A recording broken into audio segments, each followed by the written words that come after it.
La palabra de Dios es semilla.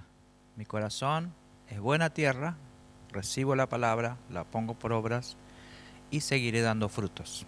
Amén. Gloria a Dios. Hoy tenga preparado en su casa la copa y el pan, porque después de la palabra vamos a participar juntos en la Santa Cena. Obviamente acá el templo está cerrado, pero usted que es iglesia, aun cuando esté solo en su casa, puede participar de la Santa Cena. Porque cuando comenzó la iglesia dice que lo hacían en el templo y en las casas. Y después vamos a hablar un poquito más acerca de esto, pero la Santa Cena no se trata de nosotros, sino de Cristo. Entonces todos los que hoy deseen participar pueden hacerlo desde sus hogares. Vamos a la palabra. Salmo 100, verso 3, dice la palabra: reconoced que Jehová es Dios. Él nos hizo y no nosotros a nosotros mismos. Pueblos suyos somos y ovejas de su prado. Gloria a Dios. El domingo pasado hablamos acerca de esto, de la exhortación a la gratitud, y quiero subrayar hoy el verso 3 que dice: reconoced que Jehová es Dios. Reconocer significa, la palabra reconocer significa distinguir o identificar a una persona entre otras, o sea, identificar, distinguir. Reconocer tiene que ver con saber, y no solamente saber, sino que reconocer que Dios es creador, porque ahí dice Él nos hizo y no nosotros a nosotros mismos, y a su vez es dueño, porque dice la palabra que somos ovejas de su prado. Cuando ahí en Proverbios 3, 5 y 6 dice la palabra: fíate de Jehová en todo tu corazón y no te apoyes en tu propia prudencia. Reconócelo en todos tus caminos y Él enderezará tus veredas. O sea que a Dios hay que reconocerlo siempre, en todo tiempo. La primera vez que reconocemos al Señor, o el reconocimiento primero que debe hacer el ser humano, es reconocer justamente lo que Dios hizo a favor del mundo. Juan 3:16 dice: de tal manera amó Dios al mundo que ha dado su Hijo unigénito, para que todo aquel que en él cree no se pierda, mas tenga vida eterna. Lo que Dios hizo a favor del mundo es darle todas las posibilidades para que todo el mundo sea salvo. Ahora, no todo el mundo es salvo, porque obviamente esto es solamente para los que creen. Pero el que cree tiene la posibilidad de ser salvo, no por sus obras, sino por lo que Cristo hizo en la cruz. Entonces, reconocer, el primer reconocimiento que debe hacer la gente, es reconocer a Cristo como su Salvador. Y luego que ya conocimos, nosotros los que somos iglesia del Señor, lo que ya reconocimos al Señor como nuestro Salvador, este reconocimiento debe ser algo diario, y no solamente diario, sino continuo, porque todo el tiempo tenemos que reconocer a Dios con nosotros, o sea, entender que Dios está con nosotros. Ahí dice, lo vuelvo a leer al proverbio, que dice: fíate de Jehová de todo tu corazón y no te apoyes en tu propia prudencia, reconócelo en todos tus caminos y Él enderezará tus veredas. ¿Cuándo nos reconocemos a Dios? Aun cuando somos cristianos, ¿cuándo nos reconocemos? Cuando esperamos que solo nos ayude o ayude un poco más a nuestras fuerzas. A veces pensamos, bueno, Dios necesita un poquito más de fuerza para seguir, pero en realidad estamos pensando en nuestras propias fuerzas. Solo necesitamos una mano de parte de Dios. Es cuando buscamos a Dios solamente en los problemas o en las necesidades y esperemos que Él esté ahí. También nos reconocemos a Dios cuando no se cubren nuestras expectativas y entonces dejamos al Señor. Cuando no tenemos problemas de dejarlo porque no cubrió nuestras expectativas. O sea, hemos esperado y esperado y esperado en Dios y no contestó lo que nosotros queríamos, entonces a veces estamos muy dispuestos a dejar al Señor. Es el caso de muchas personas. ¿Cuándo no se reconoce al Señor? Cuando pensamos que Él es el autor de los problemas. Todavía hay gente que cree que Dios es el que ha mandado una prueba de enfermedad o una prueba de tragedia a la gente, cuando dice la palabra que Dios no prueba a nadie, porque Dios es amor, Dios no manda lo malo, Dios es bueno, toda dádiva, todo perfecto viene de lo alto. ¿Cuándo nos reconocemos a Dios? Cuando al mirar la dificultad nos damos cuenta de su presencia, solo nos enfocamos en el problema y no estamos viendo que Dios está con nosotros.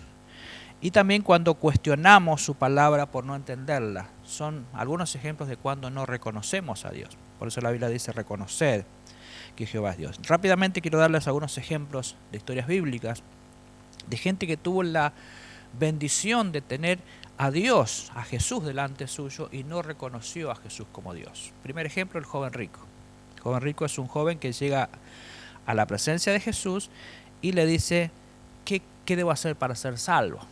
Pero lo notable de este joven es que él va a Jesús y se postra delante de él en adoración. Sin embargo, lo trata como maestro, no como Dios. Le dice, maestro bueno. Entonces, allí el joven está viendo a Jesús, pero no como Dios, sino como maestro. Y solo espera que como maestro apruebe sus propias obras. Cuando Jesús venía a establecer la gracia, porque obviamente por las obras nadie pudo ser salvo, este joven insiste en que quiere ser salvo por sus obras y le dice, yo todo he cumplido desde mi juventud, ¿qué más me falta? Y ahí es donde Jesús le dice esa frase tan tremenda para este joven, que era muy rico, dice, vende todo lo que tienes, repartido a los pobres y entonces vas a entrar al cielo. La intención de Jesús no era empobrecer a este hombre. La intención de Jesús era sacar a luz lo que realmente había en su corazón, porque este hombre, a pesar de que decía que cumplía sus mandamientos, el primer mandamiento es no tendrás dioses ajenos delante de mí, y el Dios de él obviamente era el dinero.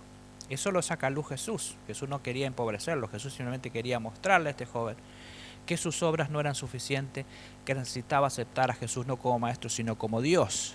En cambio, dice la palabra que este joven, ante esa propuesta de Jesús, no entendió la palabra, no entendió el concepto y se alejó triste. Tuvo la posibilidad delante de Dios, sin embargo no lo reconoció como Dios y se perdió.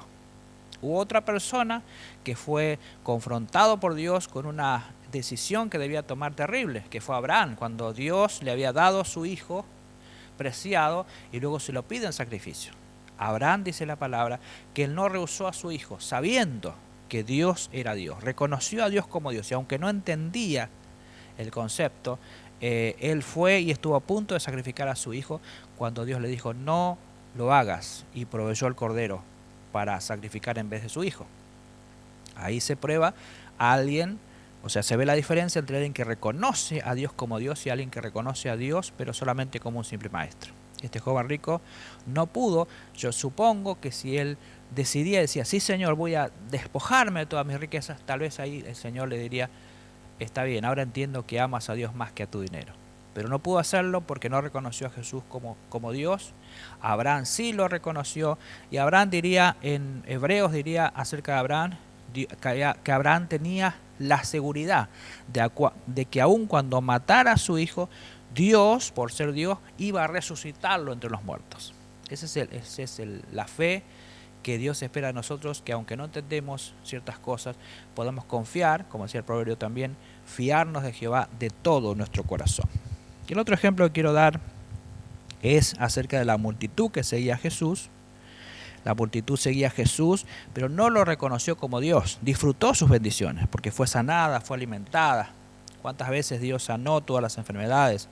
Los alimentó, vieron milagros. Lo que pasa es que la multitud esperaba otra cosa más de Jesús. Ellos esperaban que Jesús se establezca en la tierra como el libertador, que los liberte de los romanos, que les haga vivir una vida tranquila, en paz. Y el propósito de Jesús no era una salvación temporal, sino una salvación eterna. Entonces cuando Jesús comienza a hablarle justamente acerca de la salvación eterna, cuando Jesús comienza a hablarle de su sacrificio, de su sangre, de su cuerpo entregado en la cruz, entonces la gente comenzó a decir, esta palabra es muy dura, no podemos seguir resistiendo. Y se iban. Habían comido la bendición de Dios, habían sido sanados, sin embargo se fueron. Pero los discípulos le dijeron, Señor, ¿a quién iremos? Solo tú tienes palabras de vida eterna. Ellos entendieron que Jesús, aparte de sanarlos, aparte de cubrir sus necesidades, era Dios que tenía palabras de vida eterna, por eso los discípulos siguieron fieles al Señor. Gloria a Dios. Otro ejemplo que puedo mencionarles es María. María es una mujer que recibe a Jesús junto con su hermana en su casa. Sin embargo, su hermana atiende a Jesús como una visita. Una hermosa visita, una visita de privilegio, pero una visita al fin. María no entiende, sin embargo, que Jesús es Dios y se sienta a sus pies para escuchar su voz. Sabemos el relato. Marta se enoja, Jesús se pone a favor de María porque dice, ella ha elegido la mejor parte, reconocer a Jesús como Dios. Y luego eso lo llevó amaría más adelante ungir los pies de Cristo y darle al Señor lo mejor de su vida, lo más precioso de su vida, que era el perfume de nardo de gran precio. Lo derramó totalmente a los pies de Jesús. Y una vez más Jesús allí halaga la acción de esta mujer que reconoce a Jesús como Dios. Mientras los 11 en el barco, en esa tempestad tremenda, en el mar, pensaban que se iban a morir porque solo miraban las olas, el viento, la oscuridad, la noche. Sin embargo, en medio de todas esas olas y todo ese viento y toda esa tempestad, Pedro miró que alguien venía sobre las aguas. Y los discípulos también lo vieron, pero pensaron, es un fantasma y eso es símbolo de que ya nos morimos, definitivamente. Pero Pedro pudo ver dentro de esa tempestad a Jesús. Y él dijo, es el Señor. Y si es el Señor, yo también voy a caminar sobre las aguas.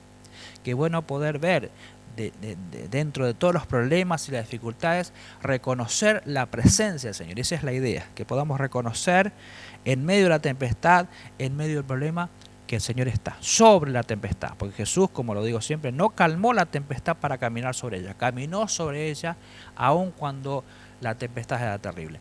Y llevó a Pedro para que él también camine. Si bien se hundió, luego lo salvó y juntos, caminando sobre las aguas, volvieron al barco. O sea que Jesús se manifiesta sobre cualquier problema y sobre cualquier dificultad. Gloria a Dios, gloria a Dios. El ladrón en la cruz, había dos ladrones. Jesús muriendo en el medio y dos ladrones, unos a un lado y otro al otro.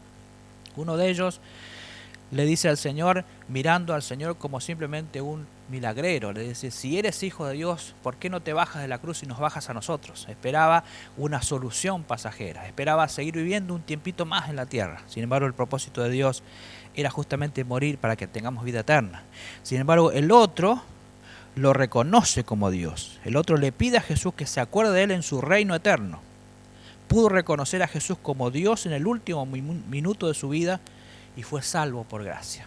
O sea que de esos dos ladrones, uno solo reconoce, aunque los dos estaban ante la presencia de Dios, uno solo reconoce a Jesús como Dios y ese tal es salvado. La idea de esta palabra es que podamos reconocer al Señor siempre. Estamos rodeados de problemas. Hay demonios también por todos lados, porque la Biblia dice que la lucha está en el aire contra principados, contra potestades, ¿no? Y hay gente que se dedica a estudiar esas potestades para saber cómo se llaman y cómo actúan. Sin embargo, yo prefiero reconocer la presencia de Dios en todo lugar. En vez de levantarme y pensar hay un demonio debajo de mi cama, debo pensar, me levanto, como hacíamos la otra vez, dando gracias a Dios porque su presencia está en mí y está conmigo. Los ángeles del Señor están alrededor. Tengo la presencia de Dios garantizada todos los días. Entonces, aunque haya demonios, tenemos que reconocer al Señor y su presencia. Aunque haya crisis por todos lados, aunque haya enfermedades, o sea, el mundo hoy está hablando todo el tiempo de algo real. La pandemia, la muerte, los contagios, las nuevas cepas, todas esas cosas que todo el tiempo se está hablando. Pero tenemos que ver eso y sobre eso, como Pedro, sobre la tempestad, sobre el problema, ver que la presencia de Dios está intacta. La presencia de Dios está siempre con nosotros. Busque reconocer la presencia de Dios siempre porque Él está. ¿Y cómo hacemos? Alabando al Señor, como decía el Salmo 100, cantar al Señor, aferrarnos a su palabra cada día, porque la palabra es la que nos da la fe para poder seguir viendo la presencia de Dios. Y confiando en el Señor, como decía el proverbio, de todo corazón y no apoyándonos en nuestra propia prudencia. Significa no razonar las cosas humanamente, sino que razonarlas a través de la palabra de Dios. Gloria a Dios. Gracias, Señor, por su palabra. Y en esta noche quisiera que también reconozcamos la presencia de Jesús como protagonista de la Santa Cena. Esto parece obvio, pero por mucho tiempo hemos visto la Santa Cena como un recordatorio de mis problemas y de mis pecados. Y hemos ido a la Santa Cena con un cargo de conciencia pensando, ¿seré digno o no de tomar la Santa Cena? Aunque hemos leído en la palabra tantas veces, 1 Corintios 11, 23, el Señor cuando tomó el pan, dio gracias, lo partió y dijo, hagan esto en memoria de mí. Sin embargo, aún así, por mucho tiempo hemos pensado que la Santa Cena se trataba de un juicio para ver cómo estoy yo delante de la presencia de Dios. Quiero, antes de tomar la Santa Cena, leerles un pasaje en la Biblia en Romanos 5:19. Romanos 5:19 dice, porque si como por la desobediencia de un hombre, estamos hablando de Adán, por la desobediencia de un hombre, los muchos fueron constituidos pecadores, así también por la obediencia de uno, Cristo, los muchos serán constituidos justos. O sea que todos los pecadores, por más que hagan cosas buenas, siguen siendo pecadores a causa de Adán, quien pecó. Entonces, a causa de Adán, por más que un pecador haga cosas buenas, siempre será pecador a causa de la herencia de Adán. Sin embargo, cuando vino Cristo, Él estableció una nueva herencia, un nuevo pacto. Y entonces dice la palabra, por la obediencia de uno, entonces todos somos constituidos justos. Es decir, si un pecador, por más que haga algo bueno, sigue siendo pecador, un justo, un justificado por Cristo, por más que a veces se equivoca, sigue siendo justo por el precio que pagó Cristo en la cruz. Si el poder de Adán, o el poder, lo que hizo Adán, afectó a toda la humanidad, e insisto, porque aunque la humanidad estaba en pecado y aunque hiciera cosas buenas, que siempre el hombre natural hizo cosas buenas, eso no justificó su conducta delante de Dios, porque el pecado estaba heredado por Adán. En este momento, aquellos que aceptamos a Cristo y su sacrificio en la cruz, somos hechos justos. Y aunque a veces podemos cometer pecados, eso no nos hace pecadores, porque somos justificados delante de la presencia de Dios. Obviamente que eso no me habilita a mí a pecar todo lo que quiera, porque ya eso sería otra cosa, pecar deliberadamente. Pero aquellos que conocemos la palabra y reconocemos a Dios siempre, no queremos vivir en pecado, queremos vivir en santidad. Es lógico que cualquier persona que ame al Señor no quiere vivir pecando, pero cometerá errores todos los días. Y esos errores que cometemos, el diablo lo ha usado para privarnos de esta bendición, porque la Santa Cena es una bendición. La Santa Cena es recordar lo que Cristo hizo justamente para saber que Él pagó el precio. Y en la Santa Cena no solamente nos recuerda la salvación, sino también nos recuerda la sanidad. Y hoy más que nunca necesitamos recordar que Cristo nos sanó en la cruz. Entonces la Santa Cena, aparte de recordar su muerte, es medicina para nuestras vidas y también para nuestros cuerpos. Yo soy testigo de que a través de la Santa Cena el Señor sana nuestros cuerpos. No es que lo haga el vino o la copa, lo hace la fe de saber lo que Cristo hizo en la cruz. Por eso la Santa Cena no se trata de nosotros, se trata de Cristo. Vuelvo a decir, el Señor dice en su palabra, 1 Corintios 11:23, porque yo recibí, dice Pablo, lo que dijo el Señor, que el Señor Jesús la noche que fue entregado tomó pan. Y habiendo dado gracias, lo partió y dijo, tomad, comed, este es mi cuerpo, que por vosotros es partido, haced esto en memoria de mí. Asimismo, dice Pablo, tomó la copa, después de haber cenado, diciendo, esta copa es el nuevo pacto en mi sangre. Haced esto todas las veces que la bebieres en memoria de mí. Así que todas las veces que comiere este pan o beber esta copa, la muerte del Señor anunciáis hasta que Él venga. No se trata de nuestras debilidades, se trata de lo que Cristo hizo. Todos somos dignos de participar de la Santa Cena. Y dice más el apóstol Pablo, aquellos que participan indignamente son los que no disciernen el cuerpo y la sangre de Cristo. O sea, no entender lo que estamos hablando, de que esto se trata de Cristo, es la única manera de participar indignamente. Tu error, tu equivocación no te hace indigno, porque para eso pagó el precio Cristo.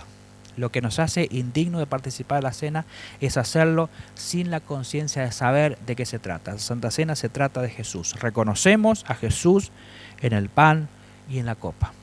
Por eso hoy le damos gracias a Dios por el pan. Señor, gracias por este pan que es tu cuerpo que tú entregaste en la cruz. De la manera que fue partido, Señor, en la cruz tu cuerpo, hoy partimos este pan junto con los hermanos que estén en sus hogares. Partimos este pan, Señor, como tu cuerpo fue molido. Reconocemos que hay sanidad, Señor, en tu cuerpo, porque tú llevaste en la cruz nuestras enfermedades y por tus llagas fuimos curados. Te invito a que en este momento participe conmigo el cuerpo del Señor.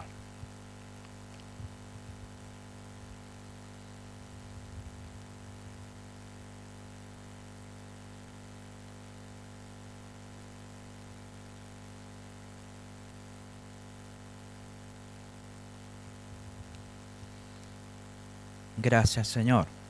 Gloria a Dios. Asimismo tomó la copa, después de haber cenado, diciendo: esta copa es un nuevo pacto en mi sangre. Recordamos en esta copa la sangre de Jesús, que nos perdonó, nos compró, por eso decía la palabra, Él es nuestro dueño, somos suyos. Por eso al tomar la copa recordamos justamente que a pesar de nuestros errores y nuestras equivocaciones, somos justos delante de Dios a través de su sangre. Participe conmigo en esta hora de la sangre de Jesús.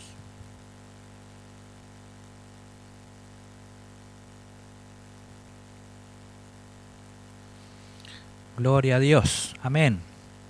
Allí donde está en su hogar, en este momento, si puede, levante su mano y alabemos a Dios juntos y le demos gracias, porque todo lo que necesitamos en esta vida ya Él lo hizo. Salvación, sanidad, liberación. Por eso, si en este momento se encuentra enfermo, o preocupado o angustiado, declare en el nombre de Jesús que somos más que vencedores por lo que Él hizo en la cruz del Calvario. Señor, gracias por este sacrificio, gracias porque hoy recordamos una vez más lo que Cristo hizo por nosotros y nos declaramos bendecidos, salvos, liberados y sanados en el nombre de Jesús. Y ante cualquier dificultad que estemos viviendo, reconocemos tu presencia, Señor. Entre todos los problemas y las dificultades, vemos que tú estás y tu presencia, Señor, es inamovible.